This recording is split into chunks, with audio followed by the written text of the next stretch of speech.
মুখ্যমন্ত্রী শুভেন্দু অধিকারীর আত্মসহায়ক চন্দ্রনাথ রথ খুনের কিনারা সিট বা বিশেষ তদন্তকারী দলের তাদের হাতে গ্রেফতার হয়েছেন তিনজন। 13 দিনের পুলিশ হেফাজতের নির্দেশ বারাসাত আদালতে। এখনো পর্যন্ত এই ঘটনায় তিনজনকে গ্রেফতার করা হয়েছে। বুধবার রাতে মধ্যমগ্রামের দোহারিয়ার বাড়ি ফেরার পথে নৃশংসভাবে খুন করা হয় চন্দ্রনাথ রথকে এবং তদন্ত এগোনোর পর যে তিনজনকে গ্রেফতার করা হয়েছে 13 দিনের পুলিশ হেফাজতের নির্দেশ দেওয়া হয়েছে তাদের বারাসাত আদালতের পক্ষ থেকে।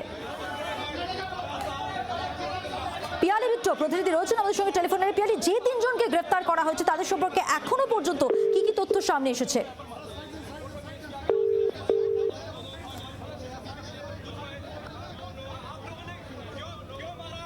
পিয়ালি, শুনতে পাচ্ছ আমার কথা? যোগাযোগ বিচ্ছিন্ন। আপনাদের আরেকবার জানিয়ে রাখবো, চন্দ্রনাথ রথ খুনের কিনারা সিট বা বিশেষ তদন্তকারী দলের হাতে যে তিনজন তাদের 13 দিনের পুলিশ হেফাজতের নির্দেশ বারাসাত আদালতের।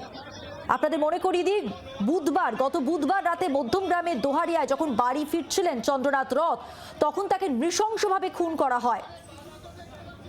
তার গাড়ির চালক গুরুতর আহত হন। এই ঘটনায় তিনজনকে গ্রেফতার করা হয়েছে।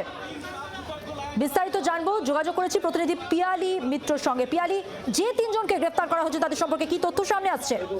দেখো, এর মধ্যে এরা প্রত্যেকেই কিন্তু অর্গানাইজড গ্রুপ এবং প্রফেশনাল গ্রুপের সদস্য, এবং এদের বিরুদ্ধে অতীতেও কিন্তু এর মতো ঘটনা, এক্সটর্শনের মতো ঘটনা রয়েছে।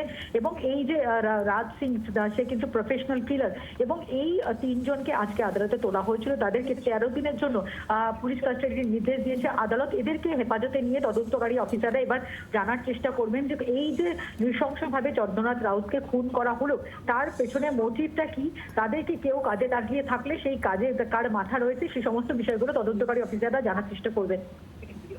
ধন্যবাদ পিয়ালি। আরো একটু বিস্তারিত জানবো, টেলিফোন লাইনে রয়েছেন প্রতিনিধি নান্টু হাজরা। নান্টু, কি খবর রয়েছে? দেখো, তোমাকে জানিয়ে রাখি যে তিনজনকে চন্দ্রনাথ যে রথ তার খুনের ঘটনায় তিনজনকে গ্রেফতার করা হয়। দুজনকে গ্রেফতার করা হয় বিহারের বক্সার থেকে এবং একজনকে গ্রেফতার করা হয় উত্তরপ্রদেশের বালিয়া থেকে।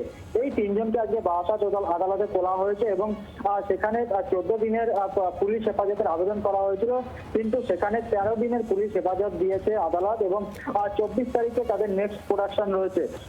মূলত এর মধ্যে একজন হলো রাজ সিং, সে হলো প্রফেশনাল শুটার, এমনটাই জানা যাচ্ছে। তবে বাকি আর কারা কারা রয়েছে সেই বিষয়ে জানার জন্যই কিন্তু পুলিশের আদালতের কাছে পুলিশের তরফ থেকে 14 দিনের পুলিশ হেফাজতের আবেদন করা হয়, কিন্তু তাদের সমস্ত সওয়াল জবাব শেষে 13 দিনের পুলিশ হেফাজত দিয়েছে এবং 24 নেক্সট প্রোডাকশন রয়েছে এই তিনজনের। নাটু, সঙ্গে থাকো।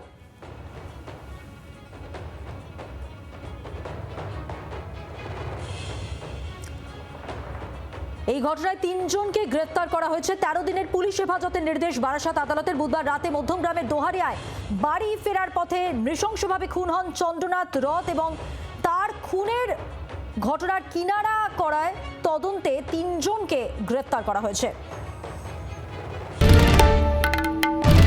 বাংলার আওয়াজ, বাঙালির আবেগ, জি 24 ঘন্টা।